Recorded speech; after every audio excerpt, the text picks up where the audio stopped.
السلام علیکم. آج 10واں لیکچر ہے پبلک ایڈمنسٹریشن کے تعارفی کورس میں. اس 10ویں لیکچر کی ابتدا ہم کریں گے جہاں سے ہم نے 9واں لیکچر ختم کیا تھا. We will now take up the remaining service groups that we left. So far we covered I think 9 groups, and as I said at the beginning of the 9th lecture that there were 13 service specialized groups which belong to the central services.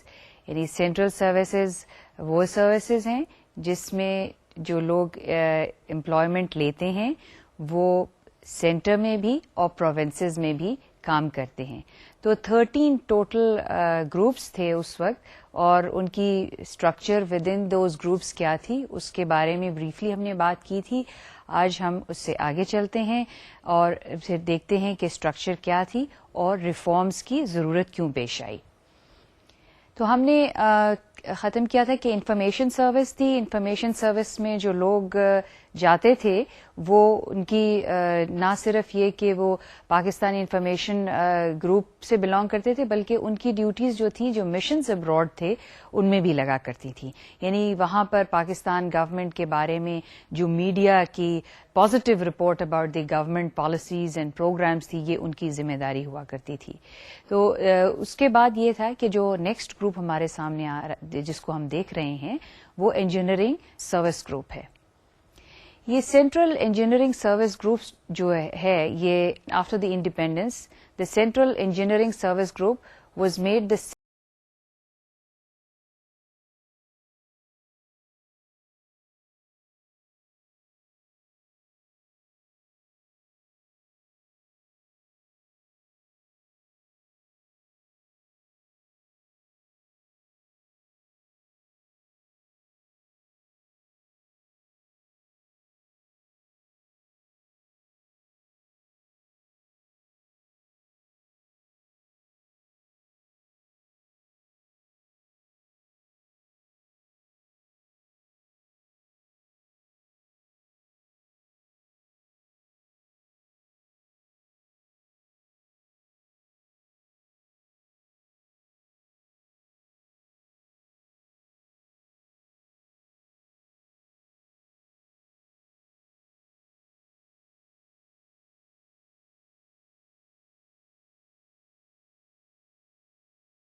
horizontal mobility نہیں تھی. They could only move vertical.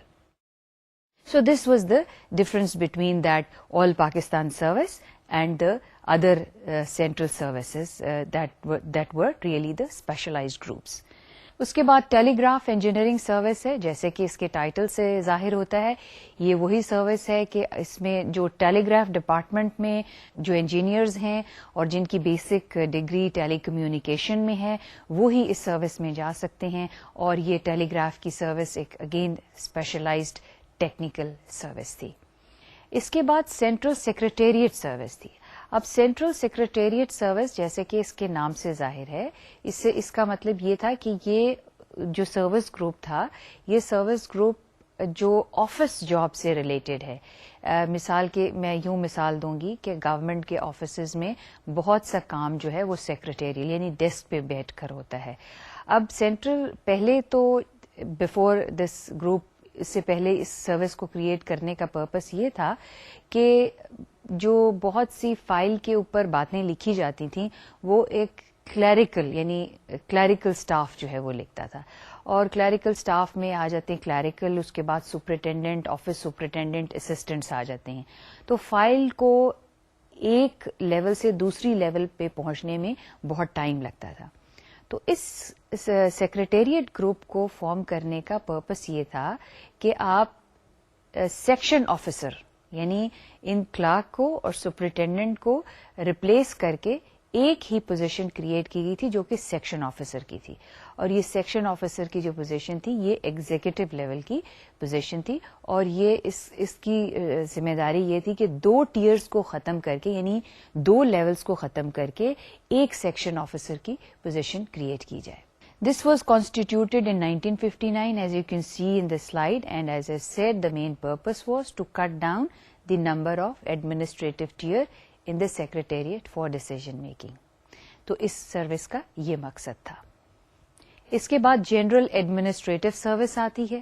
What is general administrative service? It was an ad hoc cadre to meet the requirements of emergency just after partition and was not regularly constituted as a central superior service. تو یہ central services میں ایک regular service نہیں تھی, یہ ایک صرف ad hoc means temporary arrangement تھا. ٹیمپرری ارینجمنٹ اس لیے کیا گیا تھا کہ اس وقت جو حالات تھے کہ بہت سے لوگ ایز ریفیوجیز یہاں پر آ رہے تھے, ڈسٹربنس تھی, کیوس تھا, اور صرف جنرل ایڈمنسٹریٹو پرپسز کے لیے یہ ایک کیڈر جو ہے کریٹ کیا گیا تھا for a very short period. اب تک جو ہمارے سامنے پکچر ایمرج ہو رہی ہے, اور میں نے آپ سے یہ بات کہی کہ ایک بڑا ڈومیننس جو تھا وہ ایک جنرلسٹ ڈومیننس تھا, یعنی جنرل جن کی کوالیفیکیشنز بڑی جنرل نیچر کی تھیں ان کو زیادہ امپورٹنس تھا. اب جو ہمیں ایک تو بات یہ نظر آتی ہے کہ کلونیل پیریڈ سے جو بھی اسٹرکچر ہمیں ملی تھی وہ ہم نے ایز اٹ از اڈاپٹ کر لی تھی. دوسرا یہ ہم دیکھ رہے ہیں کہ تبدیلی اگرچہ حالات بدل گئے تھے تو تبدیلی نہ لانے کی وجہ جو اس وقت فار دیٹ شارٹ پیریڈ جو تھی وہ صرف یہ تھی کہ there were very other pressing demands and needs, اور یعنی یہ چیز اتنی اہم نہ سمجھی گئی کہ ہمیں اب اپنی ایڈمنسٹریٹو اسٹرکچر کو یا پبلک ایڈمنسٹریشن کو بدلنا چاہیے, کیونکہ اب یہ ایک انڈیپینڈنٹ ملک ہے اور یہ ایک کلونیل پاور کے تحت کام نہیں کر رہا, اور انڈیپینڈنٹ ملک کی ایک اپنی ڈیمانڈز ہیں, ایک اپنی ریکوائرمنٹس ہیں, یہاں کے لوگوں کی یعنی پبلک کی اپنی ایسپریشنز ہیں, ان کی ایکسپیکٹیشنز ہیں, اور وہ یہ سمجھتے ہیں کہ وہ اس انڈیپینڈنٹ ملک میں انہیں جو چیزیں ایک انڈر دی کلونیل رول جو انہیں نہیں حاصل تھیں وہ اس ایک انڈیپینڈنٹ ملک میں انہیں یہ چیزیں سروسز جو ہیں اچھے طور پہ یا ایکسیسیبل ہوں گی. تو لیکن چونکہ یہ ایک پریسنگ ڈیمانڈ اس وجہ سے نہیں تھی کہ ہمارے the founder of the nation died immediately after the country got its independence, then there was this problem of constitution making. Constitution ہمارا اب نہیں بنا تھا, یعنی India got its constitution in 1953, but we took very long time to have a consensus document that is the constitution.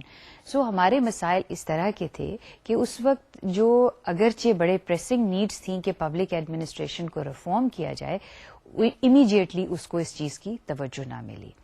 تو we will look at what was the reason, what was the need for reform, کہ ہمارے reform کی کیا وجوہات تھیں. Why was there need for reform? Now as a set یہ جو structure بنائی گئی تھی پبلک ایڈمنسٹریشن پبلک مینجمنٹ کی, وہ اس طرح کی اسٹرکچر تھی. This was created to achieve the goals of colonial rule and not achieving development goals. جیسے کہ میں نے کہا کہ نئے ملک کی ایک ڈیمانڈ تھی کہ ڈیولپمنٹ ہو, کلونیل رول کی ڈیمانڈ تھی کچھ اور وچ واز ڈفرنٹ. اور اگر ہم یہ کہیں کہ ان کے گولز یہ تھے دے ور ہیئر ٹو ایکسٹریکٹ ریسورسز, کہ وہ یہاں سے ریسورسز جو ہیں اپنے ملک میں لے کر جائیں, اور اگر آپ بڑے انٹرسٹنگ یہ چیز ہے ہسٹری میں اگر آپ دیکھیں کہ ایک بڑا انٹرسٹنگ ایسپیکٹ جو اس پیریڈ کا ہے وہ یہ ہے کہ جتنی ڈیولپمنٹ کلونیل رول میں ہوئی، یعنی ہم نے اپنے پچھلے لیکچر میں دیکھا تھا کہ ریلویز بنائے گئے، ریلوے ٹریک بچھایا گیا، پھر اریگیشن سسٹم جو تھا وہ بہت اچھا ڈیولپ کیا گیا، اور پھر پوسٹل سروسز کا جو سسٹم تھا وہ بھی اسی پیریڈ میں جو ہے ڈیولپ ہوا تھا. تو یہ تمام چیزیں جو ڈیولپ ہوئی تھیں یا جو ادارے قائم کیے گئے تھے وہ ایک مقصد کے تحت تھے. یعنی اریگیشن سسٹم جو ہمیں ڈیولپ نظر آتا ہے وہ پنجاب کے علاقے میں نظر آتا ہے، کنال اریگیٹڈ سسٹم. اس کی وجہ یہ تھی کہ یہ علاقہ جو ہے یہ زرعی علاقہ ہے. اس زرعی علاقے میں جو اناج اگتا ہے، جو کراپس تھے، وہ کراپس جس پہ سب سے زیادہ اہمیت تھی وہ کاٹن تھا. اور کاٹن کراپ اور انڈسٹریل ریولوشن جب انگلستان میں آیا تو ان کی جو سب سے بڑی انڈسٹری تھی وہ ٹیکسٹائل انڈسٹری تھی. آپ نے اگر ہسٹری پڑھی ہوگی تو یہ آپ کو یقیناً معلوم ہوگا کہ ٹیکسٹائل کی انڈسٹری سب کانٹیننٹ میں بھی بہت ہی اعلیٰ قسم کی تھی، اور جس قسم کا یہاں پہ کپڑا بنتا تھا وہ وہاں کی انڈسٹری اس طرح کا کپڑا نہیں بنا سکتی تھی، اگرچہ وہ کپڑا ہاتھ کا بنا ہوا تھا. اور ان کی جو ٹیکسٹائل انڈسٹری تھی وہ ایک لومز یعنی پاور ڈریون لومز کی تھی. ہمارے تو کھڈیوں کا کام تھا، لیکن اس کی فائننس جو تھی، اور یہ چیز مجھے بڑی حیرت ہوئی جب میں نے یہ چیز اپنی آنکھوں سے دیکھی کہ واقعی وہ ململ جو تھی in one of the museums, کہ وہ ململ آج کی کسی ململ سے کمپیئر نہیں کی جا سکتی. یعنی انگلستان کے میوزیم میں آج بھی اس ململ کو رکھا ہوا ہے پریزرو کر کے، ٹو شو کہ سب کانٹیننٹ میں جو ململ پروڈیوس ہوتی تھی وہ کتنی فائن تھی. لہٰذا اس کو کمپیٹ کرنا، یعنی جو میکینیکلی ڈریون ٹیکسٹائل انڈسٹری تھی انگلستان کی، اس کو یہاں کی ٹیکسٹائل کو کمپیٹ کرنا بہت مشکل تھا. تو اس کو یعنی اس انڈسٹری کو ختم کرنے کے لیے ضروری تھا کہ یہاں کے کرافٹس مین جو ہیں ان کو ڈسکریج کیا جائے جس طرح سے مرضی، تھرو فورس، تھرو پاور اور تھرو ڈیزائن.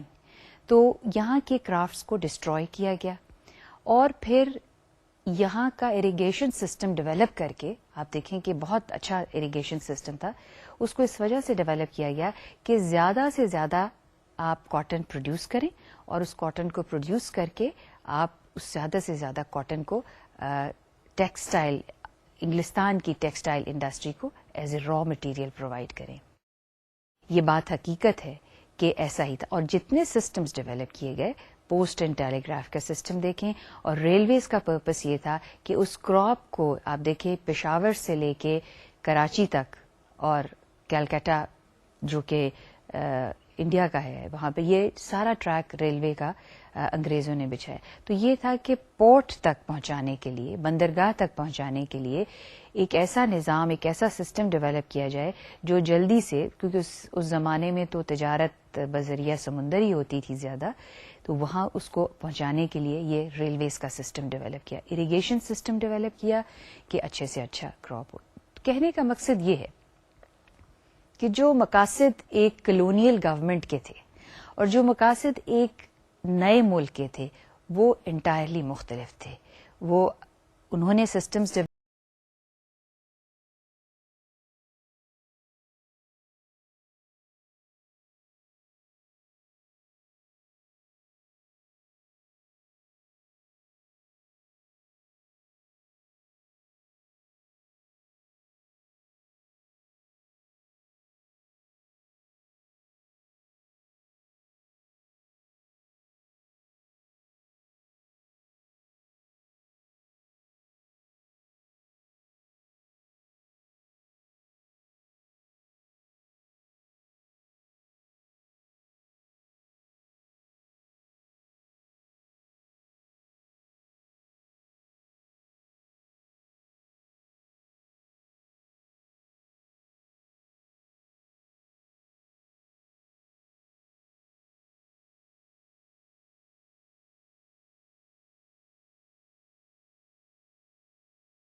گروپس دیکھے ہیں سروسز گروپ, وہ کہلاتے تھے jobs falling in the cadre, they were the cadre groups. اب اس کے علاوہ یہ, جیسے میں نے آپ کو بات اسی لیے شروع میں کہی تھی اپنے 9th لیکچر کے شروع میں, کہ گورنمنٹ کی ریکروٹمنٹ جو ہے وہ دو طریقے سے ہوتی ہے, مینلی دو طریقے سے ہوتی ہے. ایک تو فیڈرل پبلک سروس کمیشن کرتا ہے, یعنی آپ کمپٹیشن کا امتحان دیں اور ٹیسٹ امتحان پاس کریں, انٹرویو ہو, اور پھر آپ کو ڈفرینٹ سروس گروپ میں ملازمت جو ہے مل جاتی ہے, اور پھر آپ کو ٹریننگ ہوتی ہے, اور اس کے بعد پھر آپ کو اپنے اپنے آفیسز میں انڈکٹ کر دیا جاتا ہے. تو جو لوگ امتحان پاس کر کے حکومت کی ملازمت کرتے ان کو کیڈر کہتے ہیں, اور جو امتحان پاس کر کے نہیں کرتے, ویسے تھرو ادر ڈائریکٹ انٹرویو سے ہو جاتے ہیں, ان کو کہتے تھے ایکس کیڈر. تو ایکس کیڈر میں بہت سے جو جابس تھے وہ ایکس کیڈر جاب تھے. اب ضروری تو نہیں ہے کہ کوئی ٹریڈ گروپ میں ہی ہو, یعنی with in the trade group ایک اسٹرکچر تھی, جیسے ہم نے دیکھا. Just take the example of police. Again police was a cadre group, یعنی کیڈر کا مطلب ہے کہ وہاں پر آپ کا آئی جی ہے, سپرنٹینڈنٹ آف پولیس ہے, اور پھر اس کے بعد اسسٹنٹ سپرنٹینڈنٹ ہے, تو یعنی ایک اسٹرکچر ہے. اب اس کے نیچے بھی تو کوئی عملہ اس ادارے میں کام کر رہا ہے, اس میں اور آفیسرز لیول کے بھی لوگ ہو سکتے ہیں, اور اس میں دوسرے جو سپورٹنگ اسٹاف ہے وہ بھی ہو سکتا ہے. تو وہ جو اس سروس گروپ میں نہیں فال کرتے وہ تمام ایکس کیڈر کنسیڈر کیے جاتے تھے. تو لہٰذا there was a difference between these two. Now there was need for reform for these 3 reasons. اب ہمیں یہ بھی دیکھنے کی ضرورت ہے کہ ہیرارکی کیا تھی, کیونکہ یہ بھی بہت اہم چیز تھی کہ آپ سلائیڈ پہ دیکھ رہے ہیں کہ پوری گورنمنٹ کی اسٹرکچر کس طرح سے بنی ہوئی ہے. پوری گورنمنٹ کی اسٹرکچر, جیسے میں نے آپ کو پچھلے لیکچر میں بھی کہا کہ کلاس 1, کلاس 2, کلاس 3, کلاس 4 میں ڈیوائڈیڈ تھی. اور اب اب آپ اس کو دیکھیں کہ what a huge structure it would have been at that point in time. یعنی کلاس 1 میں وہ لوگ شامل تھے, جیسے کہ آپ سلائیڈ پہ دیکھ رہے ہیں, پرسنل ہو ہیلڈ ایگزیکٹو پوزیشن, یعنی جو ایگزیکٹو پوزیشن پہ تھے, آفیسرز پوزیشن پہ تھے. پھر کلاس 2 میں وہ تمام لوگ آتے تھے جو آپریشنل لیول پہ کام کر رہے ہیں. یعنی آپ یوں سمجھ لیں کہ جو جیسے میں نے مثال دی کہ جیسے سیکشن آفیسر ہے, یعنی جو ایکچولی کام کر رہا ہے, وہ جو آپریٹ کر رہا ہے, جو فنکشنل لیول پہ ہے, اس کو ہم کہتے تھے کہ وہ کلاس 2 کے امپلائیز ہیں. پھر کلاس 3 میں تمام کلیریکل جابز آ جاتی تھیں. پھر کلاس 4 میں پینس, messengers, janitorial staff. Janitorial staff کیا ہوتا ہے؟ جینیٹوریل اسٹاف وہ اسٹاف ہے جو آپ کا سپورٹنگ اسٹاف ہے, the person who cleans your office, the person who maintains your office, that falls in the category of a janitorial staff. Now imagine what a huge organization government is. Isn't it huge? It's a huge organization. Look at it. کہ اگر آپ railways کو ہی لیں تو ایک ادارہ ہے, ایک ہیوج ادارہ ہے. اور 1936 میں ایک کہتے ہیں کہ railways was the largest employer. کتنے اس میں امپلائیز تھے اس زمانے میں؟ تقریباً 4000 کے قریب. تو امیجن کریں کہ اگر اس وقت اتنے امپلائیز تھے ایک ادارے میں, تو گورنمنٹ کے باقی اداروں میں کتنے تھے؟ Look at the central government. اگر ہم ٹیلی گراف سروس لیں, ہم ٹیلی فون سروس لیں, یعنی جو بھی ہم دیکھ لیں, تو ان سب کو کمبائن کریں تو it appears that government is a huge organization. And imagine that in each category, let say class 1 میں کتنے ڈفرنٹ قسم کے جابس ہوں گے.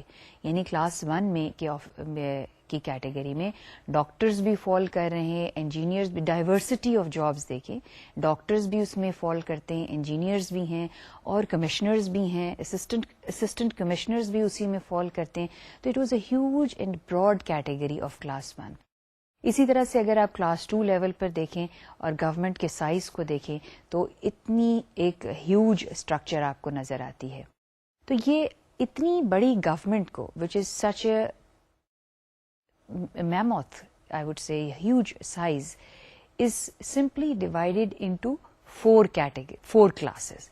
Now this was creating a lot of problems کہ کس طرح سے ڈفرنٹ جابس کو کیٹیگرائز کیا جائے, یہ آئیڈینٹیفائی کیا جائے کہ جو سیلریز ہیں یا پروموشنز جو ہیں یا جو بھی بینیفٹس گورنمنٹ نے دینے ہیں وہ ان چیزوں کو دیکھے کہ ہر ایک جاب کی امپورٹنس کیا ہے اور ہر جاب میں انڈیویجول جو امپلائڈ ہے وہ کیا کام کر رہا ہے, اس کی فنکشنز کیا ہے اور اس کی کوالیفیکیشن کیا ہے.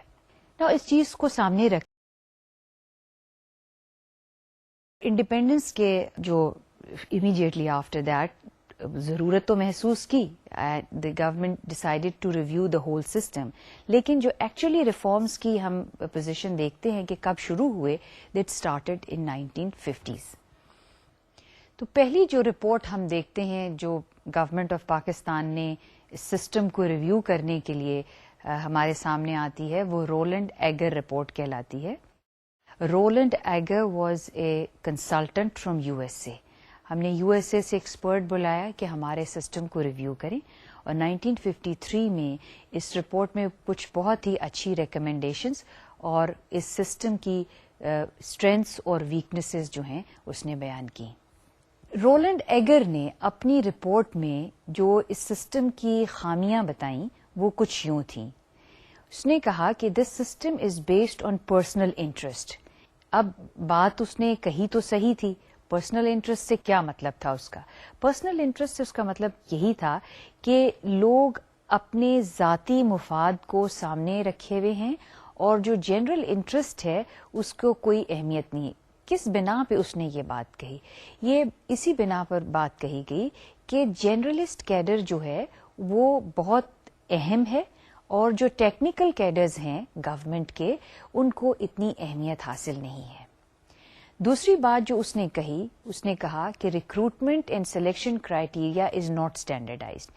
اس کا مطلب یہ ہے کہ جو جس طریقے سے آپ مختلف جابس پہ لوگوں کو ریکروٹ کرتے ہیں اس کا کوئی اسٹینڈرڈ فارمیٹ نہیں ہے. یعنی جس کا جو دل چاہتا ہے وہ اس طریقے سے اس کو لوگوں کو ریکروٹ کر لیتا ہے. یعنی کسی جاب کی جاب انالیسز یا جاب اسپیسیفیکیشن نہیں ہے.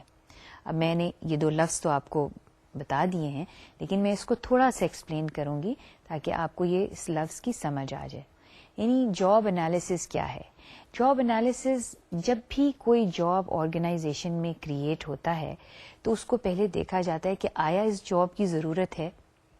اگر جواب ملے کہ ہاں اس کی ضرورت ہے تو پھر پوچھا جائے گا کہ اس کے لیے کوالیفیکیشنز کیا چاہیے, کیا کتنی تعلیمی معیار کیا ہونا چاہیے, اس کے لیے تجربہ کیا ہونا چاہیے اور اس سے متعلقہ باقی سب چیزیں.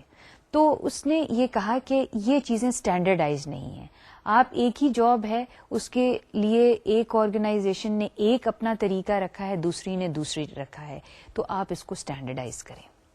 تیسری چیز اس نے کہی, officers are like a box of interchangeable parts in an assembly line. اس کا مطلب یہ ہے, وہی میں نے آپ کو جو پہلے بتایا کہ آپ ایک شخص کو ٹیکنیکل پوزیشن پہ لگا دیں لیکن اس کی کوالیفیکیشن ٹیکنیکل ہے ہی نہیں. یعنی آپ انٹرچینج کر سکتے ہیں, ٹیکنیکل آدمی کو نان ٹیکنیکل جگہ پہ لگا دیں اور نان ٹیکنیکل آدمی کو ٹیکنیکل جگہ پہ لگا دیں, یعنی انٹرچینج کر دیں. تو اس سے کیا ہوگا؟ inefficiencies will increase in the organization. A person who is a non-technical person will not be able to do the job of the technical person. Eager نے کیا ریکمینڈ کیا, اس کی کیا ریکمینڈیشنز تھیں کہ ہمیں اپنے سسٹم کو امپروو کرنے کے لیے کیا کرنا چاہیے؟ اس نے کہا کہ there is need for unification of the entire system. آپ تمام کے تمام سسٹم کو یونیفائی کریں. یونیفائی کریں کہنے کا مطلب یہ ہے کہ جو جابز ایک طرح کی ہیں آپ ان کے لیے ایک طرح ایک یکساں terms and conditions lay down کریں اور ان کے لیے آپ یکساں تعلیمی معیار بنائیں اور ان کے لیے تجربہ یکساں یونیفائی کریں. Make it uniform, don't make it that different organizations should have different qualifications. So unify the whole system. دوسری چیز اس نے کہی, standardize pay scale based on job analysis. وہی ورڈ ہے کہ آپ پے اسکیل کو اسٹینڈرڈائز کریں, یعنی یونیفارم کریں, کوئی طریقہ آپ اس میں سے نکالیں. پہلے آپ دیکھیں کہ کس جاب میں کتنی ایفرٹ, پہلے تو آپ یہ ڈٹرمن کریں کہ گورنمنٹ کے جابس کتنے ہیں, ہر جاب کو آپ آئیڈینٹیفائی کریں اور پھر اس کے بعد اس جاب کے لیے جو آپ کو تعلیمی معیار چاہیے, جو تجربہ چاہیے, اس کو آپ ڈٹرمن کریں کہ وہ کیا ہونا چاہیے. پھر اس کے بعد آپ ڈٹرمن کریں کہ ہر جاب کے لیے کتنی ایفرٹ درکار ہے. کچھ جابز ایسے ہوتے ہیں جو آسان ہوتے ہیں. تو جابس کی جو ہے مختلف نوعیت ہے. After determining all these criterias that what particular job requires, اس کے بعد آپ یہ ڈٹرمن کریں کہ پے کتنی ہوگی for each job depending on what the particular job demands. So that is how we will be able to determine the pay scale. پھر اس نے یہ بات کہی, اور یہ بات تقریباً ہر جتنے بھی رپورٹس آئیں جنہوں نے ایڈمنسٹریٹو سسٹم کو ریویو کیا, جتنی بھی رپورٹس آئیں ان میں یہ بات بڑی واضح تھی کہ superiority of generalist over specialist. Eager نے بھی یہ بات بڑے اس کے ساتھ اور بڑے الیبوریٹ طریقے سے اپنی رپورٹ میں کہی کہ جنرلسٹ کی سپیریورٹی نظر آتی ہے. لیکن اس کے ساتھ ساتھ اس نے یہ بھی کہا کہ the system perpetuates its own self, یعنی کہ جیسے کہ سسٹم کے لوگ ہیں, جس طرح کے لوگ کام کر رہے ہیں, وہ اسی طرح کے لوگ آگے بھی لے کر آتے ہیں. اب یہاں پر اس نے یہ بھی ساتھ اس بات کو تسلیم کیا کہ یہ پرابلم صرف پاکستان کی پبلک ایڈمنسٹریشن میں نہیں ہے, بلکہ یہ پرابلم جو ہے اور جگہوں پہ بھی ہے, یعنی اور ممالک میں بھی ہے. لیکن بہتر ہوگا کہ اگر اس چیز کو دیکھا جائے, یعنی اس کے اوپر توجہ دی جائے اور اس چیز کو امپروو کرنے کی کوشش کی جائے. کوشش یہ کی جائے کہ system should become more, the system should respond more to the external environment and to the development needs of the country. اس کے بعد ہم دیکھتے ہیں کہ فرسٹ 5 ایئر پلان آتا ہے, اور 1955-1960 فرسٹ 5 ایئر پلان ہے, اور اس میں جو بات کہی گئی, it was recommended that non-technical central services should be combined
though they should retain their individuality. Status سے یہاں اس گروپ کا مطلب تھا کہ ان کا لیول ایک ہونا چاہیے، یعنی جتنے بھی سروس برانچز ہیں، یعنی ہم نے ڈفرنٹ آکوپیشنل گروپس دیکھے، اس میں ان کا کہنا یہ تھا کہ ان کا اسٹیٹس ایک ہی لیول پر انہیں کام کرنا چاہیے. اب آپ یہ دیکھیں کہ ہمارے سامنے جو اسٹرکچر ہمیں کلونیل پیریڈ سے ملی اور بعد میں جو پے کمیشن نے ریکمینڈ کی، اس پہ کوئی اتفاق نہیں ہوا. ہر کوئی یہ محسوس کرتا تھا کہ پے اسٹرکچر یونیفارم نہیں ہے، لیکن اس کو کس طرح سے یونیفارم بنانا ہے، لوگ تجویز تو دے دیتے تھے لیکن اس پہ عمل کرنا جو تھا وہ کافی مشکل تھا. سو اس گروپ نے بھی یہ کہا کہ that all branches of civil service should have the same status and but they should retain their individuality. یعنی اس میں ان کا یہ زور اس بات پہ بھی تھا کہ اگرچہ اسٹیٹس ایک ہونا چاہیے لیکن ان کی انڈیویجویلٹی جو ہے اس کو برقرار رہنا چاہیے. انڈیویجویلٹی کا مطلب یہاں پر یہ ہے کہ وہ کسی گروپ کو کسی دوسرے گروپ میں مرج نہ کریں.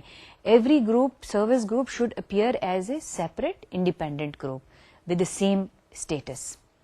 دوسری چیز جو انہوں نے تجویز کی وہ یہ تھی کہ for ex cadre position same criteria should be used as for the cadre service. میں نے آپ کو ایکسپلین کیا ہے کہ کیڈر اور ایکس کیڈر سروسز کیا ہوتی ہیں. ان کا کہنا یہ تھا کہ کرائیٹیریا جو ہے فار سلیکشن انٹو دس دونوں ایکس کیڈر اور کیڈر کا جو ہے ایک ہی کرائیٹیریا ہونا چاہیے فار دیر سلیکشن. یعنی اگر یوں سمجھ لیجئے کہ اگر کوئی کمپٹیشن کا امتحان پاس کر کے سروس گروپ میں آتا ہے اور اس کے لیے ایک آپ کوالیفیکیشن تجویز کرتے ہیں تو جس کو آپ ڈائریکٹ ریکروٹ کرتے ہیں ان یور آرگنائزیشن، اس کا بھی وہی کرائیٹیریا آف سلیکشن ہونا چاہیے اور باقی چیزیں بھی جو ہیں ان کی پروموشن کی اور باقی چیزیں جو پرسنل ایسپیکٹس ہیں وہ بھی ایک سے ہونے چاہیے. تیسری چیز جو انہوں نے تجویز کی وہ یہ تھی there should be no difference as far as the pay scales of provincial and central civil servants are concerned. یہاں پہ بھی انہوں نے اسی بات کو دہرایا کہ پے اسکیلز جو ہیں وہ یونیفارم ہونے چاہیے.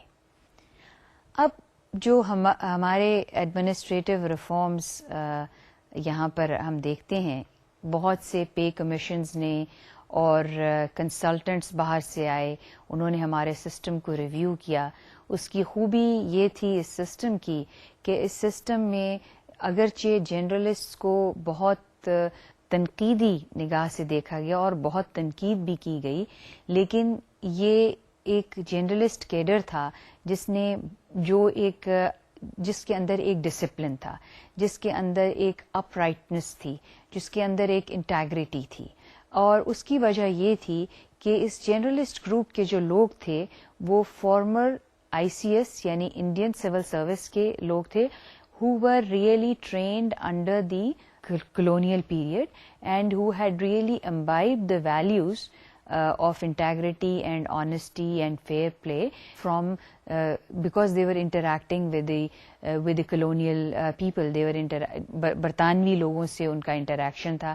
تو ان میں اگرچہ یہاں یہ خوبی تھی کہ وہ بڑے فیئرنس ڈیمونسٹریٹ کرتے تھے اور بہت ہارڈ ورک محنتی تھے، لیکن ان میں جو ایک چیز کو نیگیٹو پہلو سے دیکھا جاتا تھا وہ یہ تھا کہ they use to keep their distance with the public.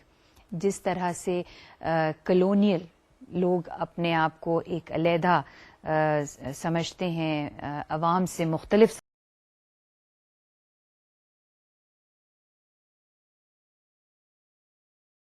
یہ ہے کہ لوگوں کی پہنچ ان تک نہیں ہے. بہت مشکل تھا کہ کسی سرکاری اہلکار تک ایک عام انسان کی پہنچ ہو. تو یہ ایک کچھ خوبیاں کچھ خامیاں تھیں اس سسٹم کی جس کے اوپر تنقید بھی رہی. اور اسی تنقید کی وجہ سے کئی دفعہ یہ بھی کہا جاتا تھا کہ this group has carved itself in a British format. You know, they behave like Britishers, they act like Britishers, so that is why they want to keep distance with the people.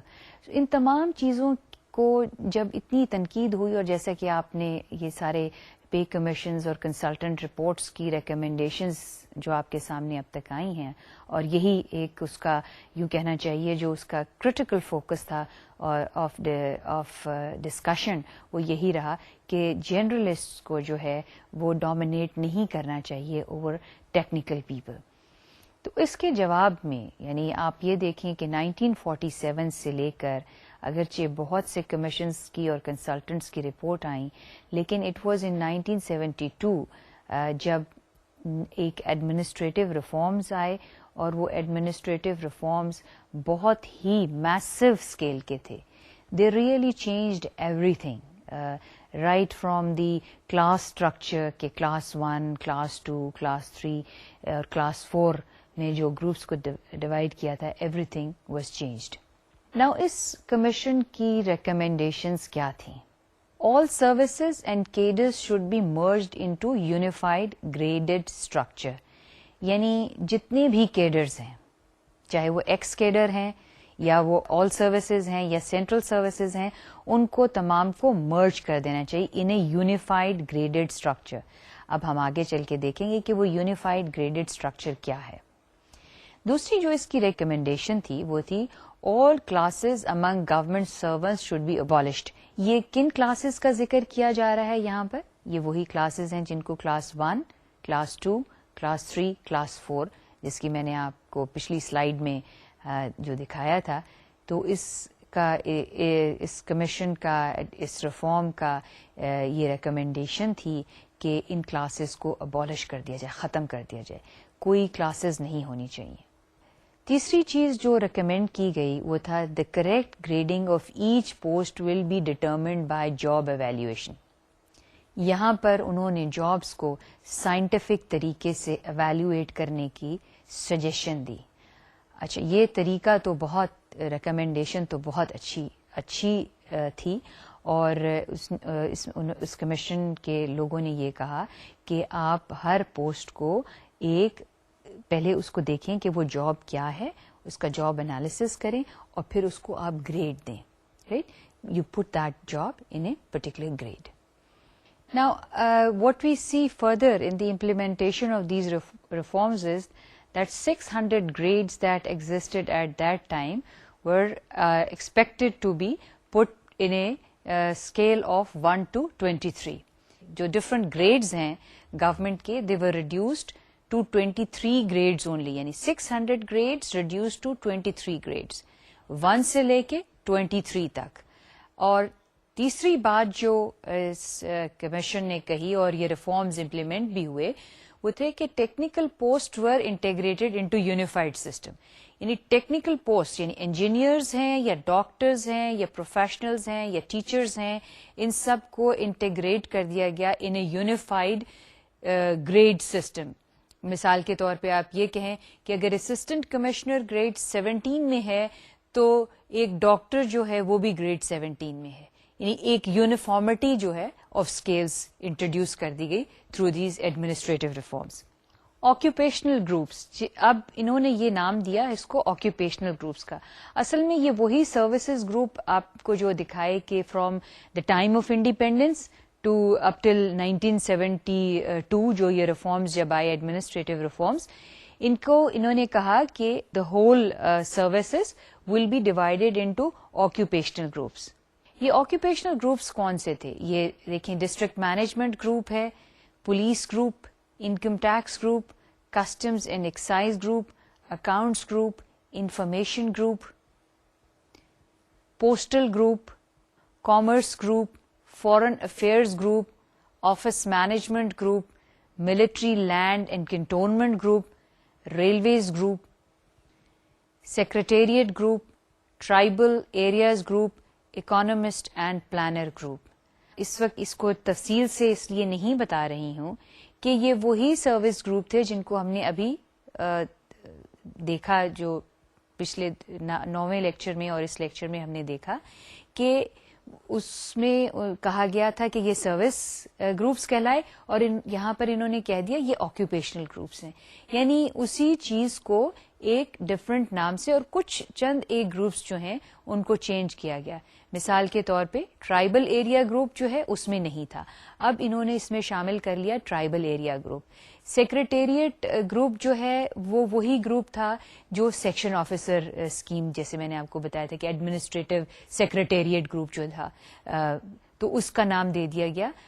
یہاں پہ secretariat group, پہلے وہ it was general administrative secretariat group تھا, تو تھوڑا سا نامن کلیچر change کر کے تو اس کو تبدیل کر دیا. لیکن جو بگیسٹ اس میں تبدیلی تھی, اس ایڈمنسٹریٹو ریفارم میں جو سب سے بڑی تبدیلی تھی وہ یہ تبدیلی تھی کہ ایک یونیفارم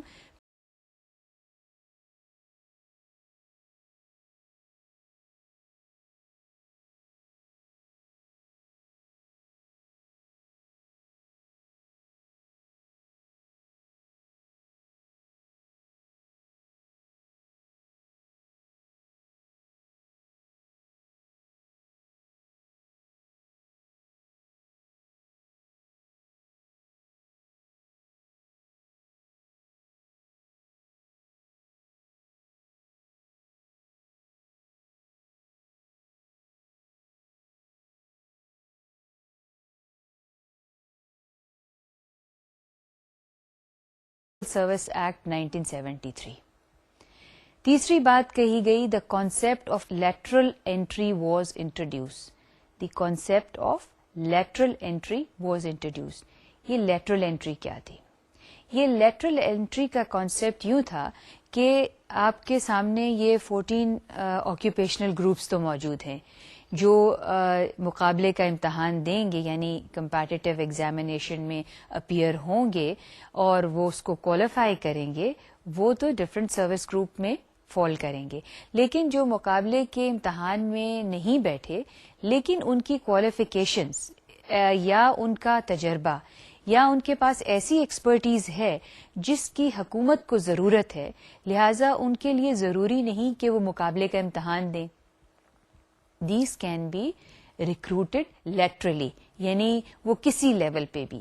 عام طور پہ جب آپ مقابلے کا امتحان پاس کرتے ہیں, کوالیفائی کرتے ہیں, آپ کو انٹرویو ہوتا ہے, you get your marks and you know which particular service group you will be joining. Now you will, when you join the particular service group and you start your service in any group, you really start from the scale of 17. کیونکہ مقابلے کا امتحان جو ہے وہ grade 17 کے لیے ہوتا ہے اور اس کے بعد پھر پروموشن کا ایک علیحدہ کرائیٹیریا ہے. تو لیٹرل انٹری کا مطلب یہ تھا کہ ضروری نہیں ہے کہ آپ امتحان دو اور پھر سروس میں شامل ہو, بلکہ آپ کسی لیول پہ بھی, آپ 18 پہ, 19 پہ, ایون 20 پہ اور ایون ہائر آپ کو اس میں سروس گروپ میں شامل کیا جا سکتا ہے. اور اس کا پرپس صرف یہ تھا کہ گورنمنٹ میں اگر کسی ایسے ایکسپرٹ کی ضرورت ہے جو کہ اس کوئی بھی گورنمنٹ کا کام کرنے کے لیے کمپیٹنٹ ثابت ہوگا اور ول give greater efficiency to the government system, he or she should not be stopped from entering the government system if he or she was not able to take the competitive examination. اس کے علاوہ ہم اس reform کی implementation میں یہ دیکھتے ہیں کہ common training, جتنے سروس گروپ آکیوپیشنل گروپ سے لوگ بلانگ کرتے ہیں, جتنے بھی سروس گروپس کے ہیں, ان کے لیے یہ تھا کہ ان کی ایک کامن ٹریننگ ہوگی. اور کامن ٹریننگ جو ہے 8-10 مہینے کی کامن ٹریننگ ہوتی ہے at the civil service academy, اور یہ ایک چیز نئی تبدیلی اس ریفارم میں آئی. Rules and regulations were framed for the implementation of these reforms. یعنی یہ اگر آپ ٹائم پیریڈ دیکھیں جس میں یہ ریفارمز آئے, یہ پولیٹیکل اور سوشل چیزوں حالات کا جائزہ لینے کی بھی ضرورت ہے کہ 71 اور 72, 73 کا وہ پیریڈ ہے جب ایک number 1 Pakistan was able to formulate its constitution. 1973 کا کانسٹیٹیوشن آیا اور جو large majority of the national assembly was accepted by all the federating units. لیکن اس کے ساتھ ساتھ at that point in time we had lost east Pakistan. اور پھر کیونکہ یہ this was a time period of great upheaval and great change, تو یہ ریفارمز بھی انٹروڈیوس ہوئے. کانسٹیٹیوشن آف 1973 آتا ہے اور اس کے ساتھ ہی سول سروس ایکٹ 1973، جس میں تمام رولز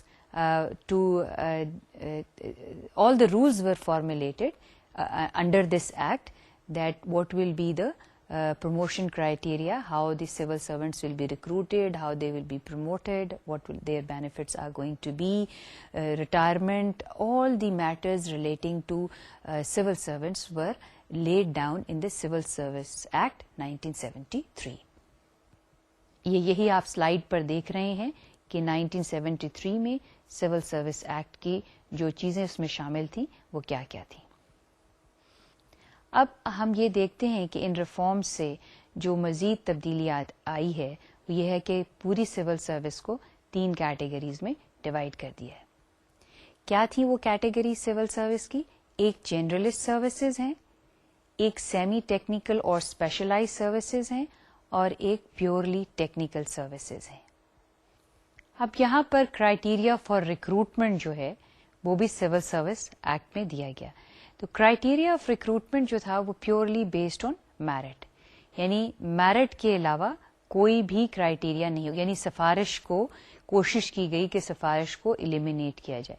یہاں یہ بات میں آپ کو بتاتی چلوں کہ جہاں تک سول سروس میں ریکروٹمنٹ کا تعلق ہے، by and large this criteria is still followed. دوسری چیز جو اس ریکروٹمنٹ کرائیٹیریا میں شامل تھی کہی گئی وہ تھی all post must be advertised before making decision. یعنی یہ آپ نہیں کر سکتے کہ آپ پہلے فیصلہ کر لیں کہ آپ نے کس کو نوکری دینی ہے اور اس کے بعد آپ ایڈورٹائز کر دیں، لیکن پہلے آپ کو ایڈورٹائز کرنا ہے اور اس کے بعد آپ سلیکٹ کریں گے through a proper procedure and proper method. تیسری چیز جو اس میں کرائیٹیریا میں شامل تھی ریکروٹمنٹ کے وہ تھی assessment is based on selection boards, selection committees etcetera. یعنی جو بھی سلیکٹ کرے گا امپلائیز کو، there has to be a body. کہنے کا مطلب یہ ہے کہ یہ ایک انڈیویجول کی ثوابدید پر نہیں ہے کہ وہ کسی کو سلیکٹ کرے. It has to be the responsibility of a group of people which is constituted according to a law, and that should decide that who should be selected or who should not be selected. چوتھی چیز جو اس میں criteria میں شامل تھی وہ تھی representation to every province. یعنی اگر فیڈرل سروس ہے، یہ آپ فیڈرل سروس میں امپلائمنٹ ہے یعنی ایڈورٹائز کرنا ہے اور وہ ادارہ فیڈرل گورنمنٹ کا ادارہ ہے، تو اس کے لیے ضروری ہے کہ اس ادارے میں چاروں صوبوں کی ریپرزینٹیشن ہو. یعنی جو پوزیشن وہاں پر ہیں they should be represented by the other provinces as well. For example اگر وہ پنجاب میں ادارہ ہے لیکن وہ ادارہ فیڈرل گورنمنٹ کا ہے تو اس ادارے میں ضروری ہے کہ پوزیشن صرف یہ نہ ہو کہ صرف پنجاب کے لوگ ہی اس میں نوکری لیں. فیڈرل گورنمنٹ کے ادارے میں چاروں صوبوں کا برابر کا حق ہے. اب اس میں ہے کہ اپوائنٹنگ اتھارٹی کون ہوگی. اگر آپ نے اپوائنٹ کرنا ہے تو آف کورس گریڈ 17 کے لیے جو اپوائنٹنگ اتھارٹی ہے وہ جو ادارہ ہے وہ اسٹیبلشمنٹ ڈویژن ہے. اگر وہ سروس گروپ سے یعنی فیڈرل پبلک سروس کمیشن کا امتحان دے کر اگر آپ آتے ہیں تو جو اپوائنٹنگ ادارہ ہے جو آپ کو اپوائنٹمنٹ لیٹر دیتا ہے وہ اسٹیبلشمنٹ ڈویژن ہے. لیکن جو پوزیشن ہے اس کے لیے آپ کو کون اپروو کرے گا آپ کی پوزیشن اپوائنٹمنٹ کو؟ یعنی اگر گریڈ 20 اینڈ ابو ہے تو پریزیڈنٹ، 17 to 19 اسٹیبلشمنٹ یعنی establishment division, then grade 3 to 16 جو منسٹری کنسرنڈ ہے، اگر پاپولیشن ویلفیئر یا ہیلتھ یا ایجوکیشن کی منسٹری ہے اور اس میں لوگوں کی اپوائنٹمنٹ ہونی ہے تو وہ منسٹری جو ہے 3 to 16 وہ منسٹری اس کی اپوائنٹنگ اتھارٹی ہے. اور گریڈ 1 and 2 میں جو ملازمت اگر کسی نے لینی ہے تو وہ جو بھی اس ادارے کا ہیڈ آفس ہے وہاں سے وہ اس کی اپوائنٹنگ اتھارٹی ہوگی. یعنی ہر چیز کو بڑے کلیئر طریقے سے اسٹریم لائن کر دیا کہ کون اپوائنٹنگ اتھارٹی ہوگی اور ریکروٹمنٹ کا پروسیجر یا طریقہ ہے وہ کیا ہوگا. اس کی تو میں آپ سے بات کر چکی ہوں کہ ریکروٹنگ ایجنسیز یا جو ریکروٹمنٹ کے ادارے ہیں گورنمنٹ کے وہ کون سے ہیں. I said it, federal public service commission and provincial public service commissions, and اس کے علاوہ ڈپارٹمنٹل پروموشن کمیٹیز ہیں وہ بھی ہیں, ڈائریکٹ ریکروٹمنٹ بھی ہے. تو یہ تمام ادارے ہیں جو ریکروٹنگ organizations ہیں which are the recruiting organization for federal services, federal employment or for provincial employment, or if the employment is in a particular organization. پھر اس کے علاوہ جس چیز کو اہمیت دی گئی اس ایڈمنسٹریٹو ریفارمز میں, پہلے آپ کو یہ بتایا تھا کہ کامن ٹریننگ, پہلے کامن ٹریننگ کا کانسیپٹ نہیں تھا. تو پہلے تو بات یہ کہی گئی کہ جتنے بھی لوگ فیڈرل پبلک سروس کمیشن کا امتحان دے کر آئیں گے ان کے لیے ایک کامن ٹریننگ ہوگی, خواہ وہ کسی بھی سروس گروپ کو بلانگ کرتے ہیں. تو پہلے یہ کامن ٹریننگ کا کہا گیا. دوسری چیز جو ٹریننگ کو ایمفسائز کیا گیا وہ یہ تھا کہ مختلف ادارے ہوں گے ٹریننگ کے, اور ٹریننگ کو بہت ایمفسس دیا گیا. ٹریننگ آف سول سرونٹس جو تھی وہ دو طرح کی ٹریننگ تھی. ایک ٹریننگ تھی پری سروس ٹریننگ اور ایک تھی ان سروس ٹریننگ. تو پری سروس ٹریننگ میں آ گئی کامن ٹریننگ, یعنی آپ جب جوائن کرنے سے پہلے آپ امتحان پاس کریں گے اور اس کے بعد آپ کو پتہ چلے گا کہ آپ کے سروس گروپ سے بلانگ کرتے ہیں, آپ کی کامن ٹریننگ ہوگی, اور یہ تو آپ کی پری سروس ٹریننگ ہوگی, یعنی سروس میں جانے سے پہلے آپ کی ٹریننگ ہوگی. اور اس کے بعد آپ کی جو ٹریننگ ہے وہ ان سروس ٹریننگ ہے. تو ان سروس ٹریننگ کے بھی ادارے قائم کیے گئے, اور ان میں جو ادارے قائم کیے گئے وہ تھے national institute of public administration اور پاکستان ایڈمنسٹریٹو اسٹاف کالج. لیکن یہ 60s میں ہی قائم ہو گئے تھے, لیکن صرف ان کو یہ کہا گیا کہ یہ ان سروس ٹریننگ کے ادارے ہوں گے. تو اب تک جو ہم نے دیکھا ہے وہ ہم نے دیکھی ہے کہ اسٹرکچر کیا تھی اور اس اسٹرکچر میں تبدیلی لانے کی ضرورت کیوں پیدا ہوئی. شروع میں آپ کو یہ بتایا گیا کہ جو اسٹرکچر ہمیں ملی تھی, the administrative structure that we inherited from the British government at the time of partition was not suited for the development needs. The needs of the new country were different from the needs of the colonial government. So there was obviously a very urgent need to introduce reforms. لیکن ابھی تک جو ہم نے جن reforms کی بات کی ہے وہ 1973 کے ریفارمز ہیں, اور 1973 کے بعد بھی کوئی خاطر خواہ ریفارمز جو ہیں پبلک ایڈمنسٹریشن آف پاکستان میں نہیں آئے. لیکن کچھ تبدیلیاں وقتاً فوقتاً آتی رہیں, ان کی ہم بات کریں گے نیکسٹ لیکچر میں جو ہمارے فالو کریں گے.